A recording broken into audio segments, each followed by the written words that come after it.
Welcome to First Date, a panel talk show on the Reader Seeks Romance channel that celebrates debut romance authors with recent and upcoming releases. I am your matchmaking host, Liz Donatelli.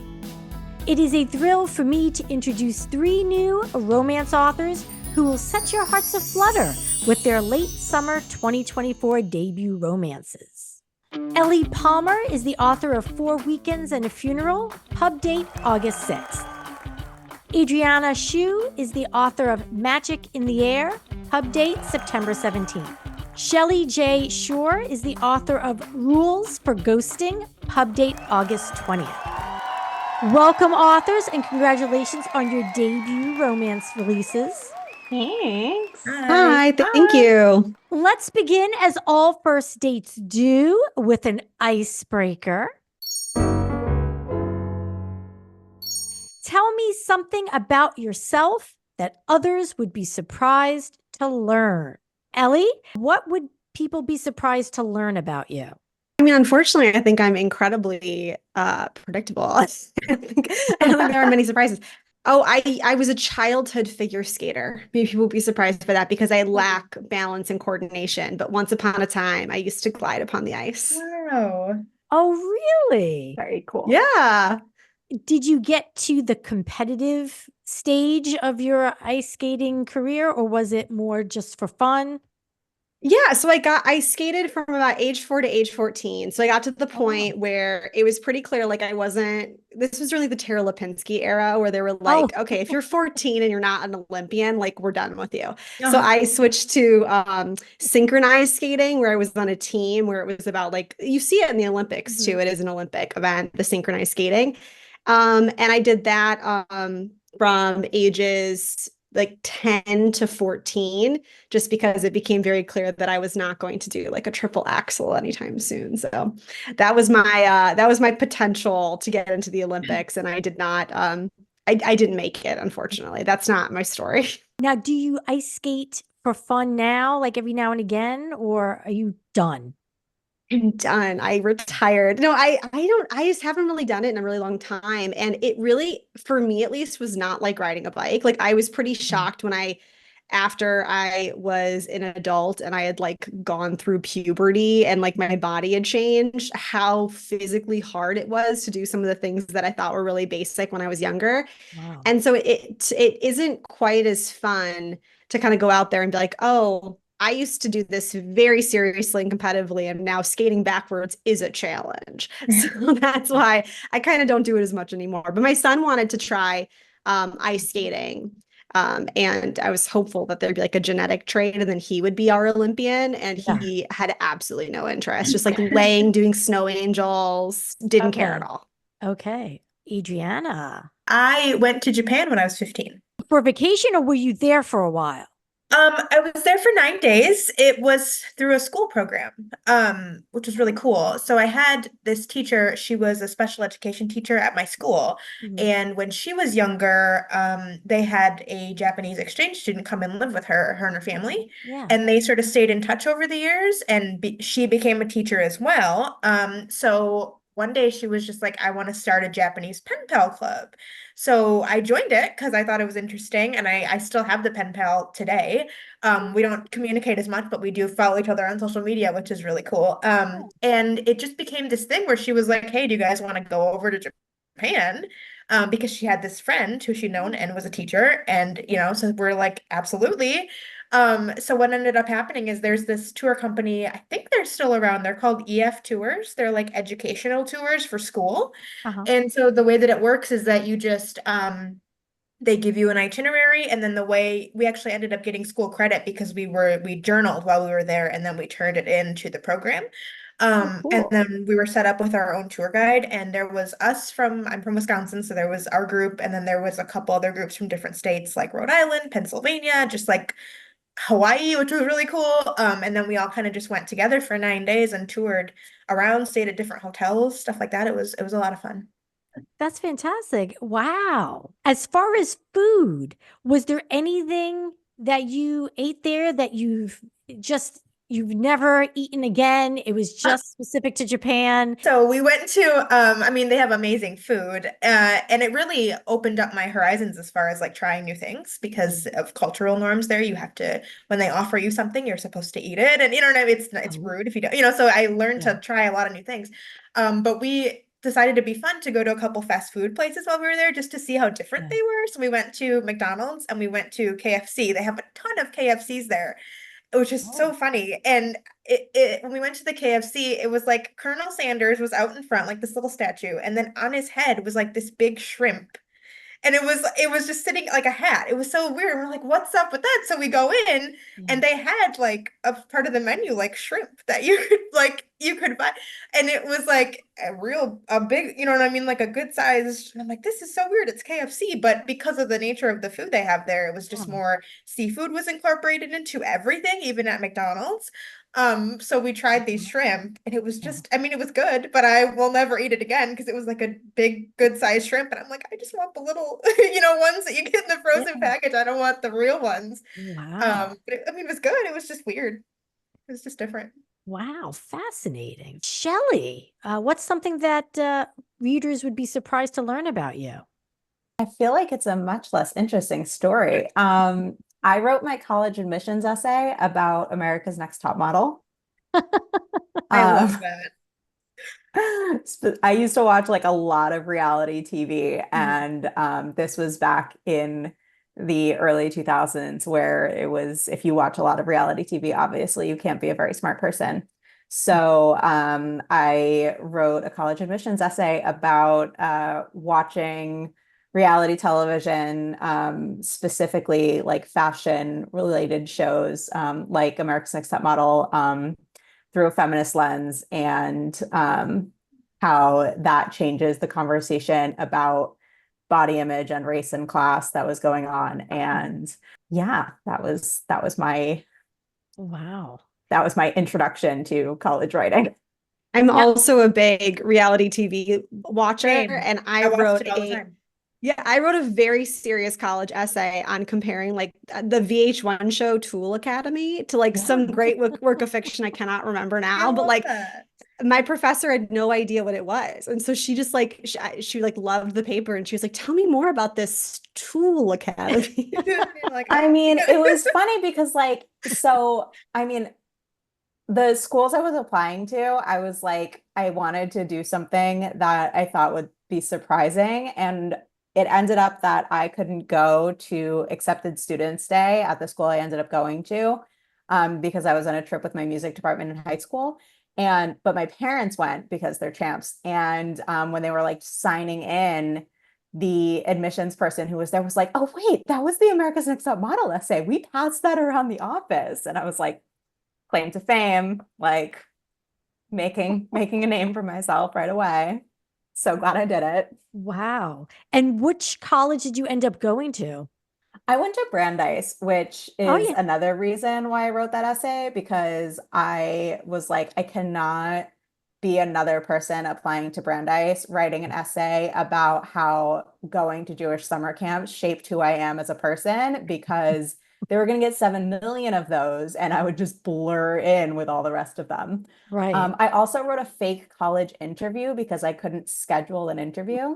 So I wrote like a fake one as if I was like a script having a conversation, where I got to talk about why I did terrible in math and science my freshman and junior and sophomore years, and why I in fact did not schedule an interview at all. And it was really fun because my English teacher at the time was doing a lot of college essay prep with us. And she was like, don't try to be cute. Don't try to be funny. And I was like, I see that advice. And I think it applies to other people because I am both adorable and hilarious.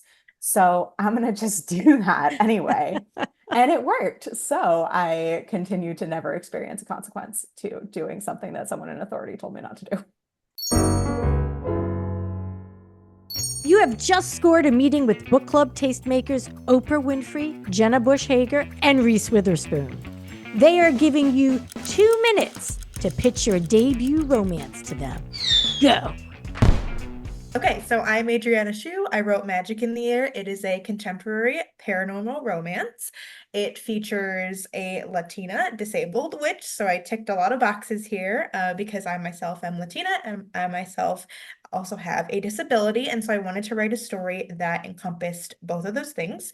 And fun fact, my grandma was a practicing witch. So a lot of that influenced the book. So the book is the story of Olivia. She is a single mom who lives in a town that is magical, but it is not known to the outside world that it is magical. So she's a witch, and her responsibility is to protect this town. And then this guy arrives. His name is Draven, and they know something's up with that because no one's supposed to be able to find this town unless they know about it. And when they ask him why he's there, he makes up a lie and they know it's a lie. So then all these moving parts happen where they're trying to catch him out in like why he's there in the town. And as a witch, she starts casting all these different spells to figure out if he's lying and being able to spy on him and all these different things, all while she's being a mom, raising her son, and running her bakery that she sells magical sweet treats from. And so when she starts to get to know this guy, of course, sparks start to fly, but they are both keeping these secrets. Him not knowing she's a witch and her not knowing why he's really in town. And so that is the story. They have to figure out all these different things about each other. And when they do, decide if they can be together or if those things are going to tear them apart, all while trying to save magic. So it is a big jumble of things set in a contemporary setting in a small New England town set in Rhode Island. The ocean features prominently, and Mexican food, and found family, and strong female friendships, all wrapped up into this cute little bow that is a small town romance. Is your grandmother, or was your grandmother Wiccan? Yeah, she was a Wiccan. She passed when I was 16, so back in 2008. But Okay. yeah, she was a Wiccan. There is a camp here in Wisconsin, about 2 hours from Madison, which is our capital city, and it's called Circle Sanctuary. And it's like a practicing kind of Wiccan camp. Yeah. And she was a board member there for most of her adult life. Like they have, groups and winter solstice gatherings and summer solstice and all this kind of stuff. So when I was younger, she used to take me and my sister there for weekends, and we would camp and we would see all this stuff, and it was really amazing. And she was just really into nature and all that stuff. So she kind of passed that on to me. So it was kind of a love letter to her in a way, this book. So Oh, wow. Fantastic. I did not know that Wiccan camps are a thing. yeah, it's a very big one. She's pretty the owner of it. She's fairly famous in the community. She's a pretty big voice. So. Really? Now, Mhm. Shelly, you shook your head, so you're aware of Wiccan camps as well. Yeah, I am not a practicing witch, but am a person who loves many people in the witch community. Really? And so Okay. I'm Ooh. like 1 degree removed from being plugged Same. in. Yeah, same. Okay. Wow. Okay. Well, thank you. Next. Okay, so my name is Shelly J. Shore, and I am the author of Rules for Ghosting.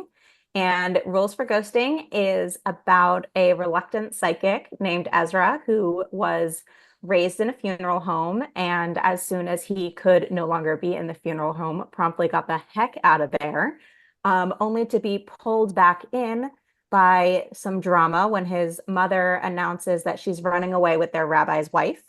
So Ezra volunteers to come back and help in order to keep his family from falling apart even more than it already is. And he has to do this while being surrounded by ghosts that only he can see and only he can deal with. And also trying to figure out how to navigate a really badly timed crush on a funeral home volunteer who has some very interesting ghosts of his own.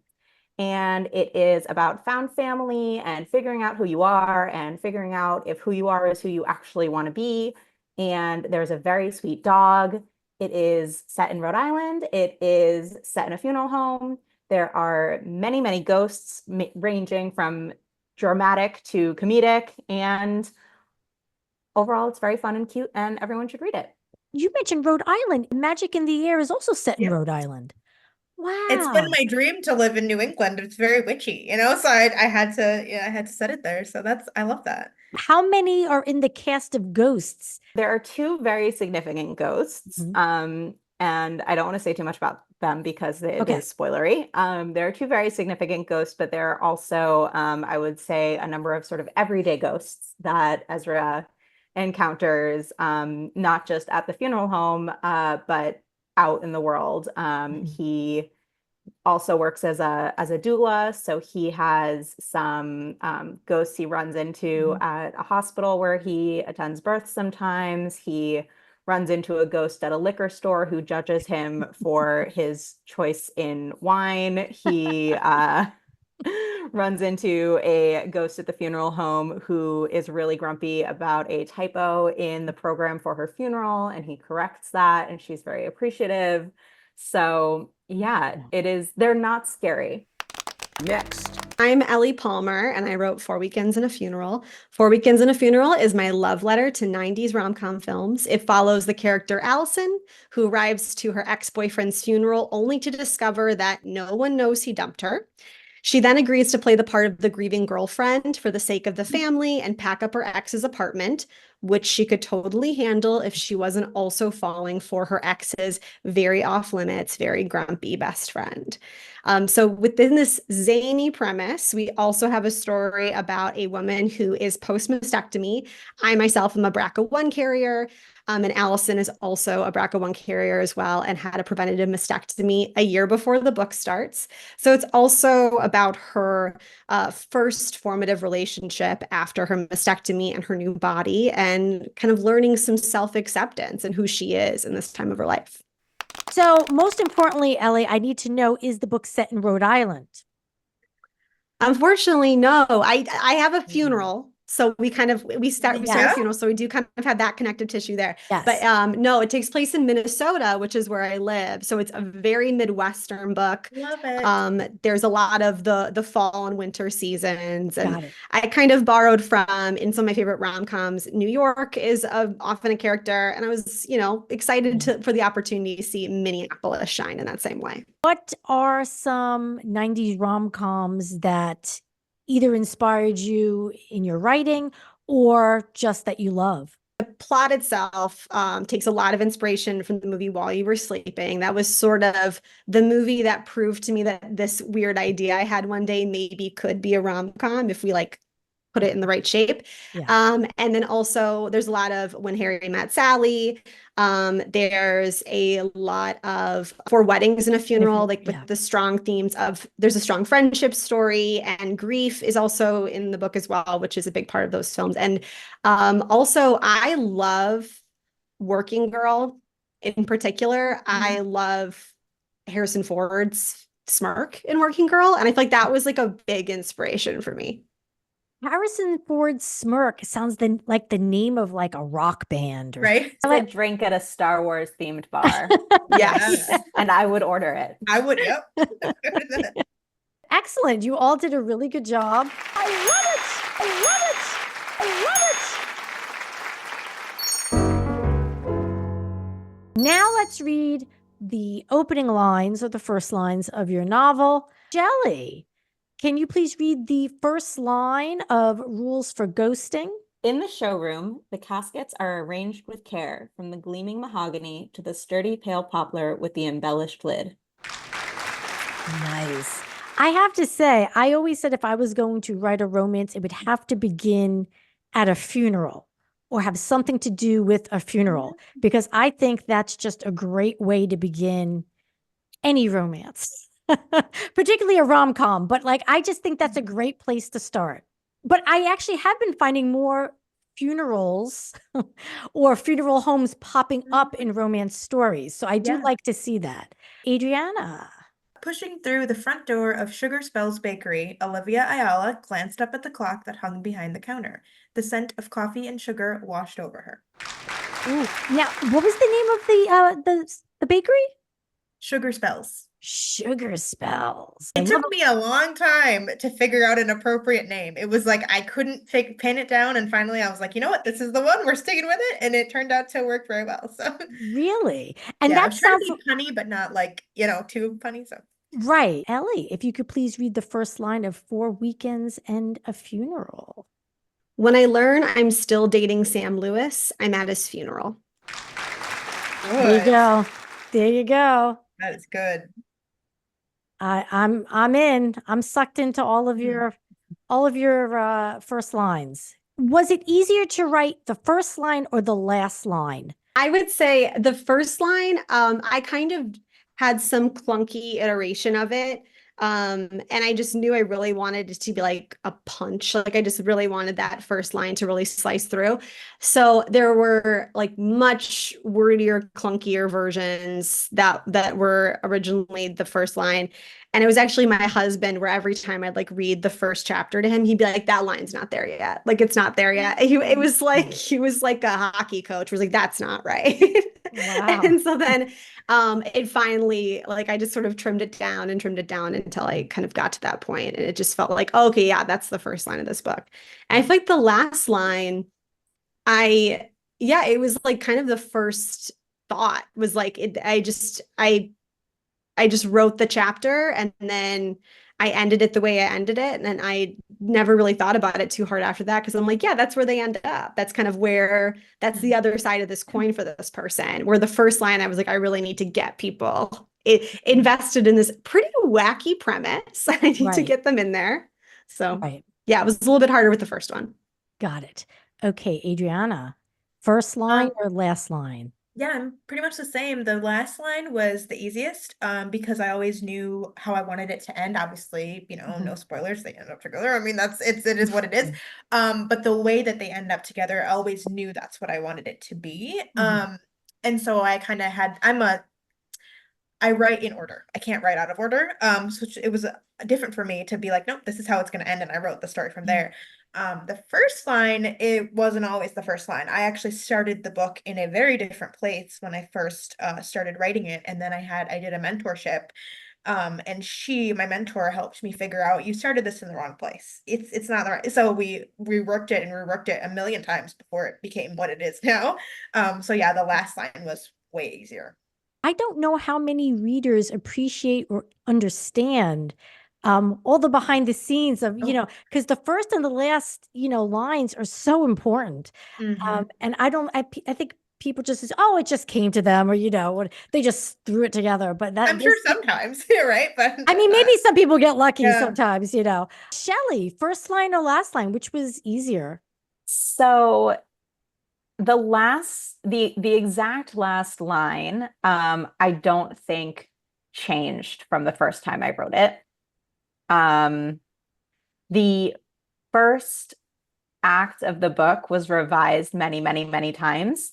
And then we ended up, after I sold the book, we ended up adding a prologue.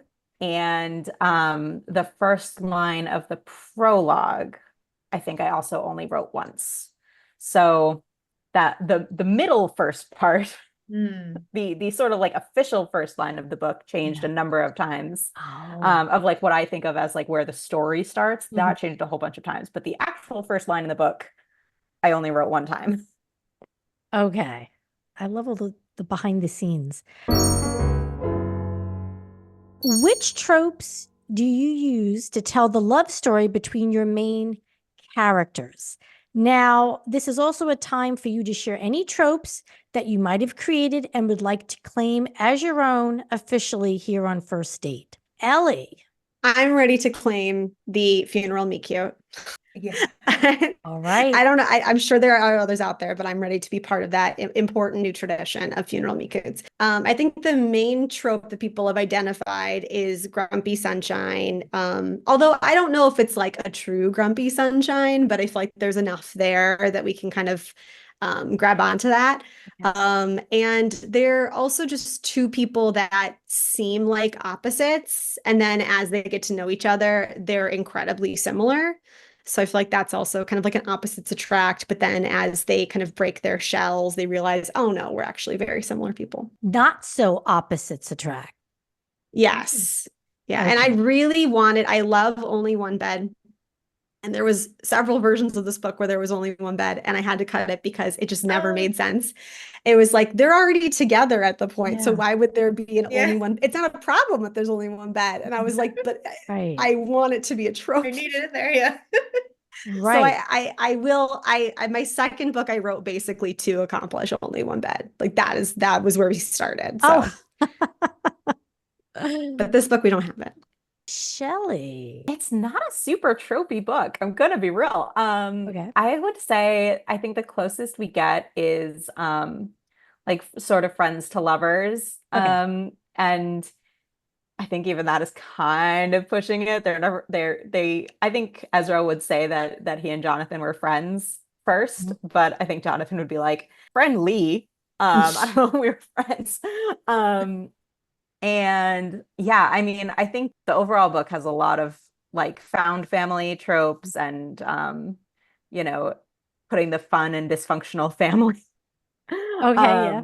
But the actual romance itself is not. I was also trying to get an only one bed scenario in there, and it just they fought me on it. And I was like, y'all, what about my agenda? And they were like, we're indifferent to your agenda. So now when you say they, do you mean the characters who are talking to you, or are you talking about editors? The plot really. Oh, okay. Okay.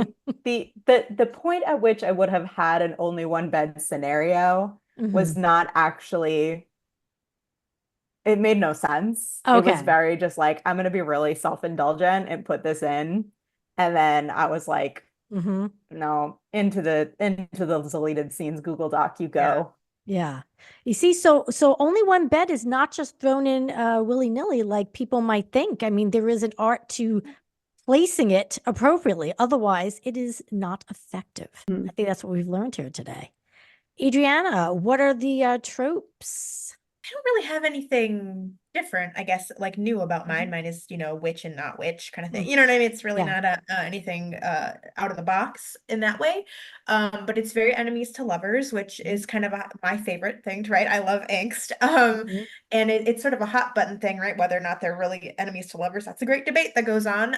But for them, they really are, right? Because he's got an agenda and she's trying to save this town, and it's a whole mess of things. But it is enemies to lovers, and I would say it's also a bit of grumpy sunshine because she's very positive and cheery, and he's very like grr kind of thing. And then there's just a lot of found family that was very important to me, and then just really strong friendships is one of the things that because a romance isn't necessarily just about kind of a lover's aspect. You have sort of that relationship with your friends, right? I mean, it's a romance in a different sense, but you love them just the same. And it was really important for me to put that on the page as well. Different kinds of love. So let's talk now about heat levels. I have an alliterative scale ranging from sweet to safe word. I'm assuming we can knock off safe word. So I have sweet, sexy, steamy, and safe word, but we'll just knock it down to sweet, sexy, and steamy. Okay, Ellie, how sweet, sexy, or steamy is 4 Weekends and a Funeral? I think it's between sweet and sexy. I would say there's a lot. It's fade to black, but there is a lot of like those like kind of sexual tension moments, and we kind of have all that build up, and then we do fade to black. And there is one. Someone has commented that there is a necessary for the character development. We do get to second base, but just because she had a mastectomy, we do need the emotional arc of that as well. Got it. Rules for ghosting: sweet, sexy, or steamy, Shelly? I would say sexy. Okay. I think, there's one very significant on the page scene. And then there are several allusions to off the page scenes that are descriptive enough that you know what was going on in the off the page scenes. And there's definitely a lot of sexual tension. Okay. I would call it tasteful sexy. Oh, we didn't do Adrianna yet. Okay. And I'm sitting over here with a smirk on my face because mine is steamy. Ooh, magic in the air is yes. steamy, I want to read you this note that is in the arc for my book, because then you'll see it. It literally says underneath the hashtags, please note this romance is spicy, with a chili pepper next to it. So it is up there. and they wanted to make sure people knew. I was like, I took a picture of it. I'm like, this is my favorite note ever. Like, this is amazing. I'm gonna keep this forever and ever. So it literally says in there, because there are several scenes. They are very open door and they are very in detail. Because that's what I enjoy writing. Yeah. I would say the only caveat to that was that no one tells you that when you write stuff like that, you're gonna have to edit it with an editor at some point, and it can be an interesting process where it's like, hey, you gotta fix this word like in the middle of a steamy scene, and it's like, this is awkward. This is so awkward, but it worked out, and it's very steamy. Let's do dedications. Who did you dedicate your debut romance novels to, and why? And could you please share? Ellie. I dedicated my debut to my husband, mainly because I made him read it a lot. So I felt like he had earned that spot. He had read it when it was, when with the first books, you often are going through the querying process. And for a long time, I didn't know if anyone else was ever going to read it. So he earned that through time. He put in his hours. Then the dedication is just to your husband. Yes, it's just to him. Okay. I didn't know if there was something to read, like, if you got flowery or anything. No. Okay. He didn't earn that much. He just read it. Okay. He didn't write it. Adrianna, who did you dedicate Magic in the Air to? Mine is to my mom. And I will read the dedication and then I will tell you why. But the dedication is, Mom, thank you for teaching me there wasn't anything I couldn't do and I wouldn't be me without you. Which made her cry, which was the best. I knew she was going to cry. And it's because I have cerebral palsy, which is something that I wrote into this book because it was very important for me to have that representation on page. I'm very interested in adding my voice to the disability and romance conversation that's happening. And because I have this disability, it has its limitations in a lot of ways. But my mom she just never raised me in a way where I just felt like there wasn't anything I couldn't do. I just could do anything I wanted. And it wasn't like a put pressure on me kind of thing. It was just, no, you have this thing and it is limiting and let's work with it and you can do whatever you want. So when I told her I was going to have my book published, she was just like, see, you always go after your dreams. And so I was just like, it's got to be for my mom because I wouldn't have done it if it weren't for her, instilling that in me. So. Shelly, who did you dedicate Rules for Ghosting to? So my dedication is for the eldest daughters, current and former. This is your reminder to exhale. Ezra is a trans man, and he very much still has a lot of internalized eldest daughter syndrome, which persists post-transition. Yeah, Adrianna's like, I get you. Yeah. Oh. Anybody who I think the most common thing I've gotten in responses from people is like, how dare you make me feel my own feelings about this? A lot of people are like, I read this book as an eldest daughter instead of going to therapy. And I was like, no, you should also go to therapy. But so Ezra's... Is that an actual term? Like, is that, I'm the eldest. It's not in the DSM, but it's like, it's like it's very much like internet, internet knowledge. Lore kind of. Internet lore, yeah. Of like, if you were raised the eldest daughter, you are a combination like parentified and emotional support for your parents and even if you weren't the oldest child, if you're the oldest girl, you still ended up like having a role in raising your siblings and also raising your parents. And oh wow, I didn't know it's that. really good for you. Totally recommend. It does great things for your ability to ask for help and be emotionally vulnerable and accept the mortifying ordeal of being known. All of which are things that Ezra is so good at the beginning of the book, and he does not have to learn at all over the course of it. And nothing that I just said is true.